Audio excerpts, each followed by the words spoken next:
बहुत बहुत शुक्रिया आप सभी साथियों का यहाँ उपस्थित होने के लिए। दोस्तों,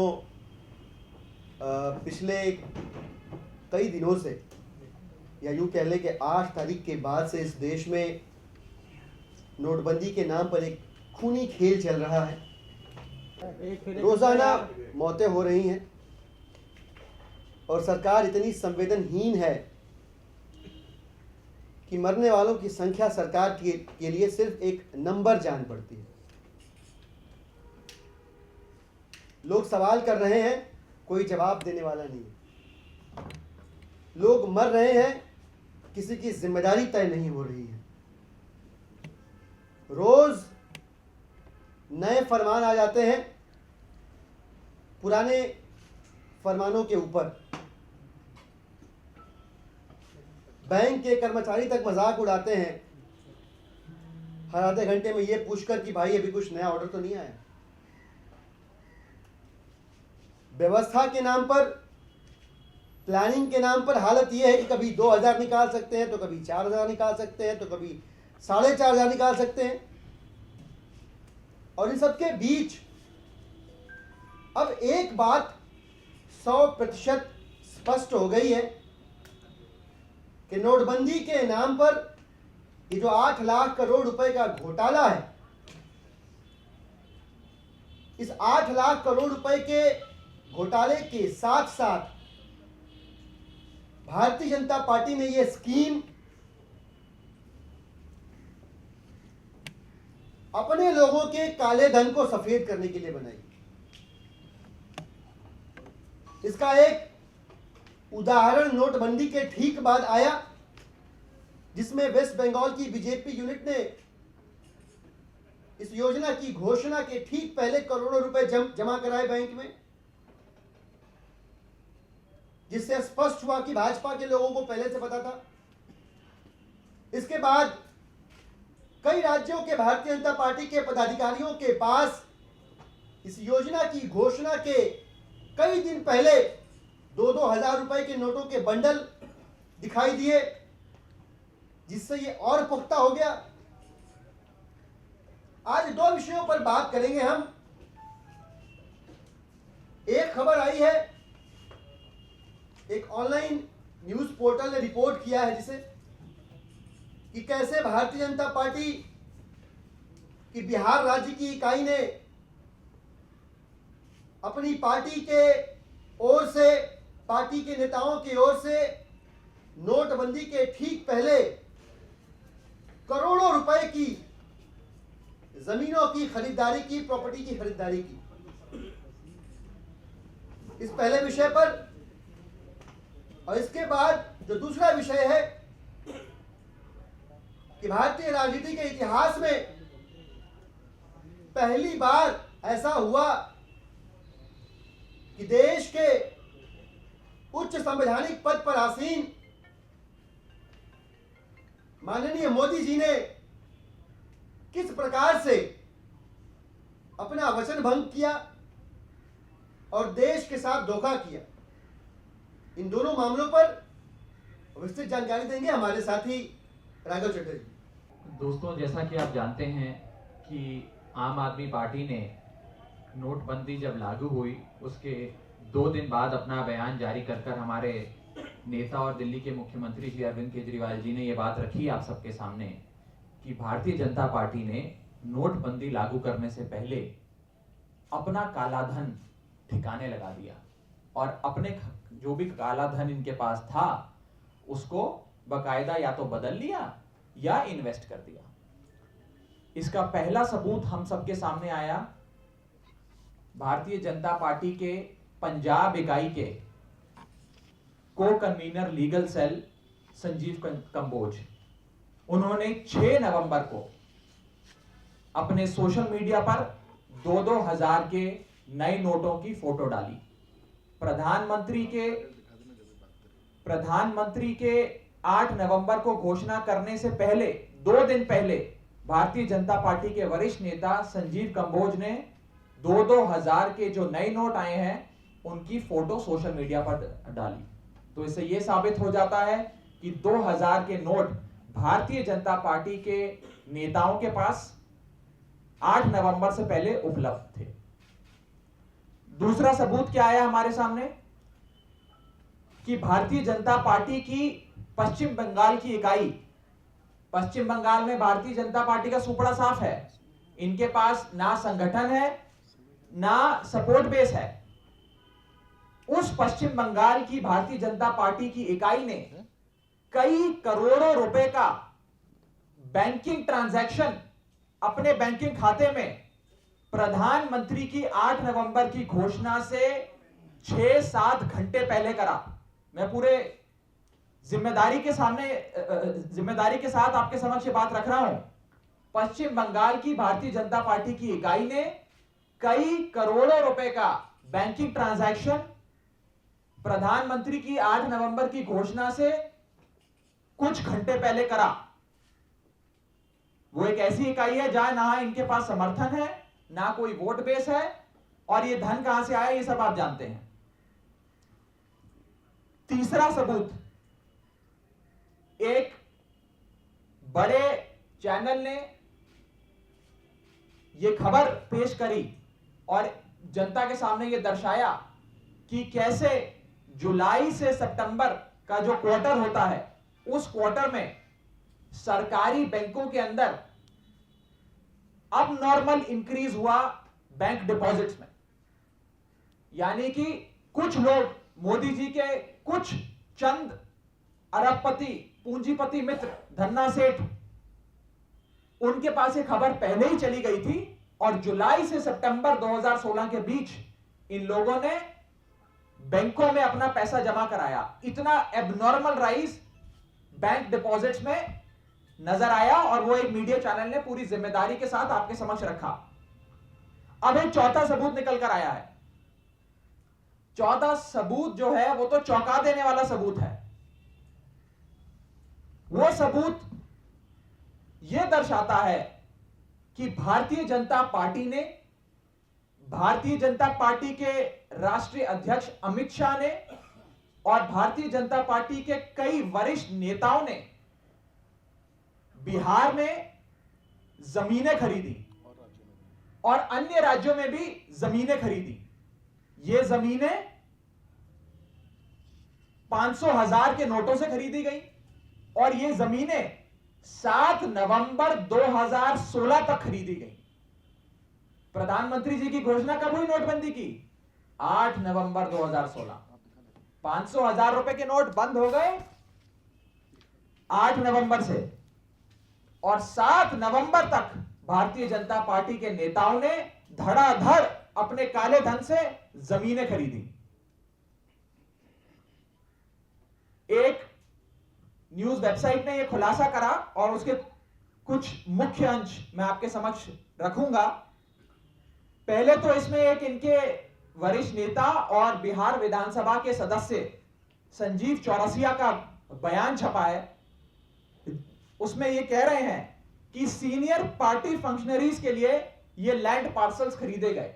यानी कि भारतीय जनता पार्टी के वरिष्ठ नेताओं के लिए बिहार में, मधुबनी में, कटिहार में, मधेपुरा में, किशनगंज में, अरवल में और अन्य जगहों पर ये जमीनें खरीदी गई। इनका एक बयान मैं आपके समक्ष पढ़ के सुनाना चाहूंगा, उसके बाद इस चर्चा को आगे बढ़ाएंगे। ये कहते हैं, सब जगह खरीदा जा रहा है, बिहार के साथ साथ और जगह भी खरीदा जा रहा है। हम लोग तो सिर्फ ऑथराइज सिग्नेटरी ही हैं, पैसा पार्टी की तरफ से आ रहा था। सारी जमीन खरीदी है पार्टी कार्यालय के लिए और अन्य कामों के लिए। नवंबर 1 वीक तक जमीनें खरीदी गई। ये भारतीय जनता पार्टी की बिहार इकाई के जनरल सेक्रेटरी भी हैं संजीव चौरसिया जी, और बिहार विधानसभा के सदस्य भी हैं। इन्होंने जो बात रखी उसमें 5 मुख्य बिंदु मैं आपके समक्ष रखना चाहूंगा। पहला, इन्होंने ये कहा कि सब जगह जमीनें खरीदी जा रही हैं, यानी कि बिहार में इन्होंने जगह जगह पर भारतीय जनता पार्टी के नेताओं ने जमीनें खरीदी। दूसरा, इन्होंने कहा बिहार के साथ साथ और जगहों पर भी जमीनें खरीदी जा रही हैं। ये भारतीय जनता पार्टी के एमएलए नेता ही कह रहे हैं कि बिहार के साथ साथ अन्य राज्यों में भारतीय जनता पार्टी के नेताओं ने अपने 500,000 के नोटों से जमीनें खरीदी। फिर ये कहते हैं कि हम लोग तो केवल ऑथराइज सिग्नेटरी हैं, जमीन तो किसी और की है, हमें तो केवल दस्तावेजों पर सिग्नेचर करने के लिए हमारा तो केवल नाम इस्तेमाल करा गया। जो उस जमीन का असली हकदार, असली मालिक, बेनिफिशियरी है, वो तो बड़े साहब हैं, ऊपर बैठे नेता हैं हमारे। फिर कहते हैं, जब पूछा गया पैसा कहां से आया, तो कहते हैं पैसा तो पार्टी की तरफ से आया, यानी कि 500,000 के काले धन के भारतीय जनता पार्टी के नोट इन जमीनों में खरीदने में यूज करे गए। और आखिरी चीज और बहुत महत्वपूर्ण चीज, ये कहते हैं नवंबर 1 वीक तक जमीनें खरीदी गई, यानी कि 7 नवंबर 2016 तक जमीनें खरीदी गई। 8 नवंबर को प्रधानमंत्री की नोटबंदी की घोषणा आई, यानी कि 500,000 के नोट 8 नवंबर से बंद हो गए। उससे पहले इन तमाम नेताओं ने जमीनें खरीदी। अब ये न्यूज आर्टिकल एक और बहुत ही गंभीर बात लिखता है। ये कहता है some of them were even bot on behalf of BJP president Amit Shah, यानी कि भारतीय जनता पार्टी के राष्ट्रीय अध्यक्ष अमित शाह के बिहाफ पर यह जमीनें खरीदी जा रही हैं। इसका सीधा सीधा मतलब है कि भारतीय जनता पार्टी का काला धन, उनके 500,000 के नोट 8 नवंबर से पहले ठिकाने लगा दिए गए। अमित शाह उसमें पूरी तरीके से शामिल हैं, उनके बिहाफ पर ये जमीनें खरीदी जा रही हैं और उन्हीं लोगों का ये काला धन जनता को दिया जा रहा है और उनसे जमीनें खींची जा रही हैं, दबोची जा रही हैं। अब एक और चीज उनसे पूछी गई, उनसे पूछा गया, संजीव चौरसिया जी जो भारतीय जनता पार्टी के वरिष्ठ नेता, जनरल सेक्रेटरी बिहार इकाई और बिहार विधानसभा के सदस्य, कि भाई आपने ये जमीनें कैसे खरीदी, चेक से पेमेंट करी, कैश में पेमेंट करी, कैसे खरीदी? तो वो कहते हैं अलग अलग तरीके से पैसा आता है, यानी कि चेक में थोड़ा सा दे दिया और बाकी 500,000 रुपए का काला धन नकद में दे दिया। ये खुद ये कबूल रहे हैं, ये किसी राजनीतिक दल का, किसी एक्टिविस्ट का या किसी और संस्था का आरोप नहीं है, ये सिद्ध है। इनके नेता, इनके लोकतांत्रिक ढंग से चुने हुए विधायक ये बात रख रहे हैं। तो ये बात साफ हो जाती है इन तमाम सबूतों से, चाहे वो पंजाब के इनके नेता संजीव कंबोज हो, वेस्ट बंगाल इकाई के अंदर करोड़ों रुपए के ट्रांजैक्शंस हो, सरकारी बैंकों के अंदर अब नॉर्मल बैंकिंग ट्रांजैक्शंस और डिपॉजिट्स हो, और या फिर ये चौथा जो सबूत आज हमारे समक्ष आया जिसमें ये साबित हो गया कि अमित शाह, भारतीय जनता पार्टी ने अपने काले धन से बिहार और अन्य राज्यों में जमीनें खरीदी नोटबंदी से एकदम पहले। यह बात स्पष्ट हो जाती है कि भारतीय जनता पार्टी ने अपना काला धन ठिकाने लगा दिया और देश को अब 500,000 की नोटबंदी के जरिए लूट रहे हैं। इस नोटबंदी से ये आप सब अब जान चुके हैं, समझ चुके हैं, ना भ्रष्टाचार रुकेगा, ना काला धन रुकेगा, ना ही फर्जी नोट रुकेंगे। फर्जी नोट मार्केट में आ गए हैं, रोज अखबारों में आ रहा है। काले धन की और भ्रष्टाचार की जहां तक बात है, आप देख रहे हैं कि हर रोज एक नया कोई अफसर गिरफ्तार होता है 2000 के नए नोटों में रिश्वत लेता हुआ। अभी 4 दिन पहले हमारे जवानों ने 2 आतंकवादियों को जम्मू कश्मीर में मार गिराया, उन आतंकवादियों के पास 2-2 हजार के नए नोट मिले।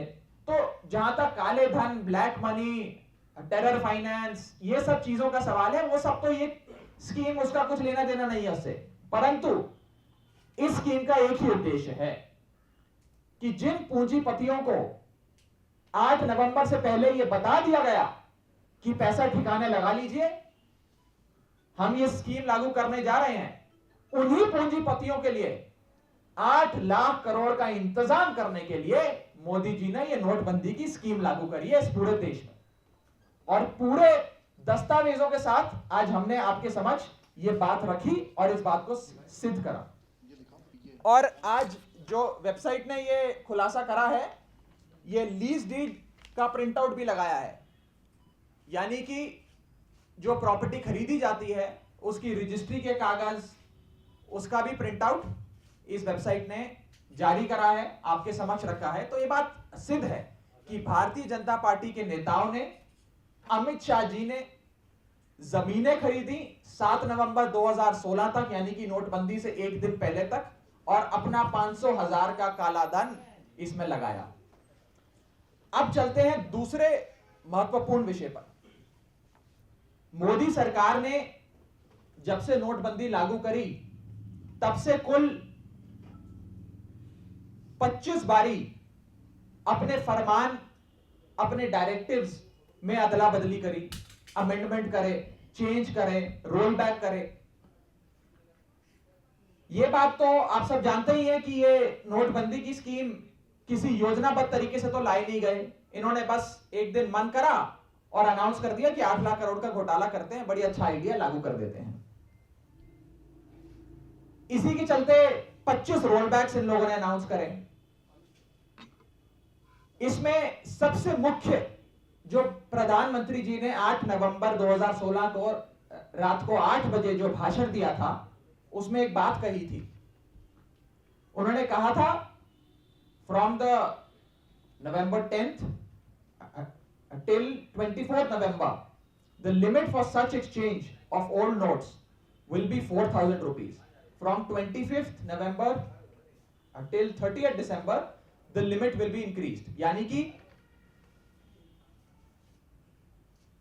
10 नवंबर से 24 नवंबर तक आप 4,000 रुपए की पुराने नोटों की अदला बदली कर कर नए नोट बैंक से ले सकते थे, और 24 नवंबर के बाद इस 4,000 की राशि का जो लिमिट है इसको बढ़ा दिया जाएगा और 30 दिसंबर 2016 तक एक्सटेंड कर दिया जाएगा।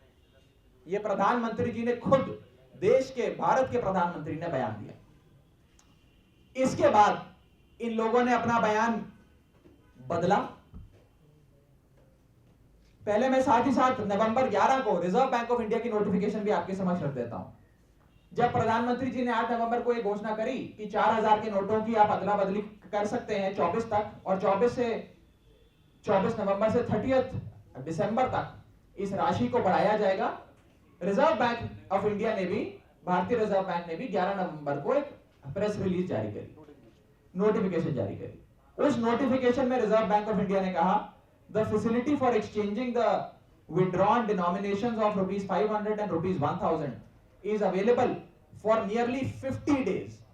Reserve Bank appeals to members of public to be patient and urge them to exchange their old notes at their convenience anytime before 30th December.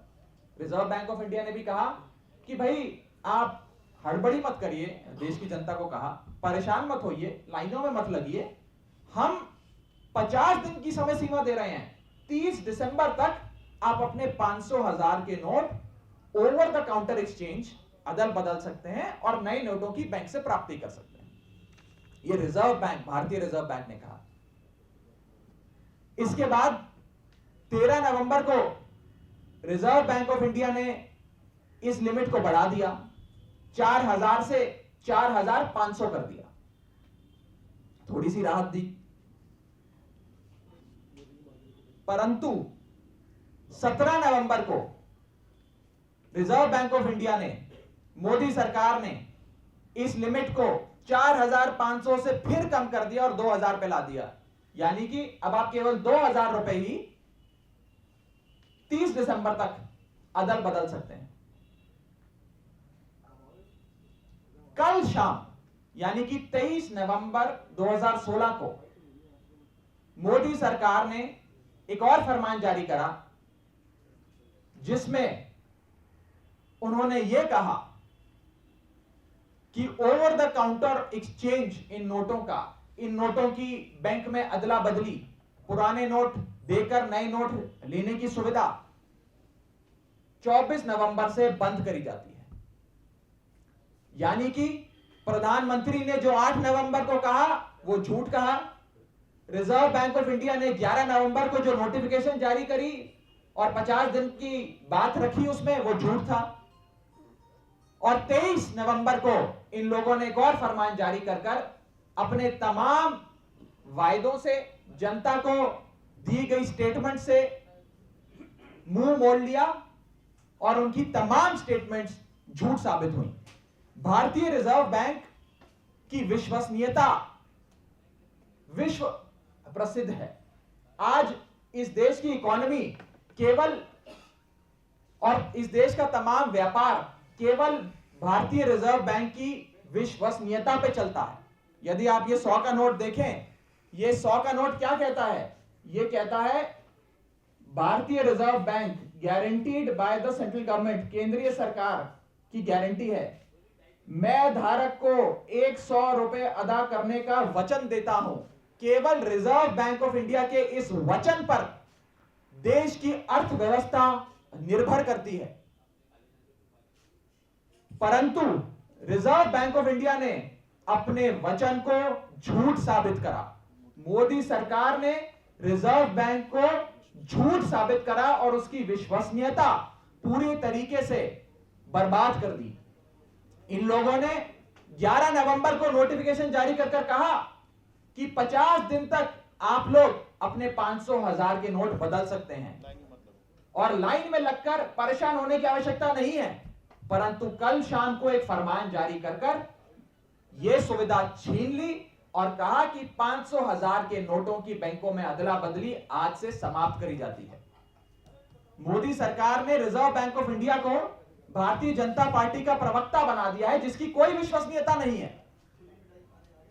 Prime minister Modi has turned the Reserve Bank of India into a BJP spokesperson who has no credibility and only makes misleading statements. तो आपने देश की अर्थव्यवस्था को पूरी तरीके से बर्बाद करने की ठान ली। देश के अंदर आर्थिक आपातकाल और आर्थिक अराजकता लागू कर दी। साथ ही साथ हमारे देश का केवल एक ऐसा विश्वसनीय संस्था बची थी जिसकी विश्वसनीयता का लोहा पूरा देश, पूरा विश्व मानता है। आपने उस रिजर्व बैंक ऑफ इंडिया की विश्वसनीयता भी समाप्त कर दी। मोदी जी, आप एक एक करके कितनी संस्थाओं को बर्बाद करेंगे? दूसरी चीज हम आपके समक्ष ये रखना चाहते हैं कि आपने मोहम्मद बिन तुगलक की तरह ये फरमान तो जारी कर दिया कि अब आप बैंकों की लाइन में लगकर अपने 500, 1000 के नोटों की अदला बदली नहीं करा सकते, उनका एक्सचेंज नहीं होगा, आप बंद कर देते हैं। हम ये पूछना चाहते हैं कि देश की 40 से 45% जनता जिसके पास इफेक्टिव बैंकिंग सर्विसेज नहीं है या बैंक का खाता नहीं है, वो लोग कहां जाएंगे? वो लोग अपने नोट की अदला बदली कैसे करेंगे? आपने केवल कुछ दलालों को फायदा पहुंचाने के लिए, कुछ पूंजीपतियों को फायदा पहुंचाने के लिए यह फरमान तो लागू कर दिया। अब नोटों की दलाली होगी जो अभी भी हो रही है, काला बाजारी चल रही है, परंतु इसमें वो 45% भारतीय, हमारे देश के नागरिक जिनके पास या तो बैंकिंग सर्विसेज का एक्सेस नहीं है या फिर बैंक के खाते नहीं है, वे लोग कहां से अपने नोटों की अदला बदली कराएंगे? इसी के साथ साथ हम आज की प्रेस वार्ता समाप्त करते हैं और मोदी सरकार से एक दरख्वास्त करते हैं, ये मांग करते हैं कि वे भारतीय जनता पार्टी के कितने नेताओं ने, केंद्र में बैठे कितने मंत्रियों ने 8 नवंबर की घोषणा से पहले अपने काले धन को बदला या अपने काले धन को किसी एसेट में इन्वेस्ट करा। यह सारी जानकारी आप देश के सामने रखिए। देश ये जानना चाहता है। हमें यह सूचनाएं भी आ रही हैं कि केंद्र में बैठे एक वरिष्ठ मंत्री ने 300 एकड़ जमीन हरियाणा में खरीदी, 8 नवंबर से पहले खरीदी, नकद राशि देकर खरीदी। तो आज हम आपको एक मौका दे रहे हैं, अपने तमाम केंद्र में बैठे मंत्री, अपने तमाम नेताओं ने जितने भी काले धन की अदला बदली या काले धन का निवेश करा 8 नवंबर से पहले, उसकी जानकारी देश के सामने रखिए। बहुत बहुत शुक्रिया। एक प्रश्न और बड़ा महत्वपूर्ण यहाँ पे हो जाता है, वो ये है कि जैसा कि राघव भाई ने बताया कि अब स्पष्ट हो चुका कि भारतीय जनता पार्टी के अपने लोगों के काले धन को ठिकाना लगाने के लिए पूरी स्कीम लागू की गई थी। और जिस संजीव कंबोज का जिक्र हुआ अभी, जिनके पास 2-2 हज़ार रुपए के नोटों के कई सारे बंडल दिखे, और हरियाणा के जिस भारतीय जनता पार्टी के पदाधिकारी के पास 2-2 हज़ार के नोटों के बंडल दिखे, फिलहाल उनका क्या हुआ किसी को नहीं पता। तो मन में एक स्वाभाविक प्रश्न पैदा होता है कि 8 तारीख के पहले बड़े पैमाने पर पूरे देश भर में ये जो जमीनों के खरीदने का कारोबार चल रहा है अमित शाह जी के नाम पर, भारतीय जनता पार्टी के वरिष्ठ नेताओं के नाम पर, ऐसा क्यों न माना जाए कि ये वही पैसा है जो संजीव कंबोज और हरियाणा के जो पदाधिकारी ने अपनी सोशल मीडिया पे फोटो जारी की थी वो व्यक्ति, और बल्कि उससे भी पहले अगर जाएं तो बिरला ग्रुप और सहारा ग्रुप से जो काला धन मिला, ये उन्हीं पैसों का इस्तेमाल करके उसी काले धन को ठिकाने लगाने की कवायद है। ये जमीनों की जो खरीदारी चल रही है, ऐसा क्यों न माना जाए कि भारतीय जनता पार्टी अपने उन्हीं पैसों को, उसी काला धन को सफेद में कन्वर्ट करने की कोशिश में लगी हुई है। ये भी एक बड़ा प्रश्न हमारे आपके सामने खड़ा होता है।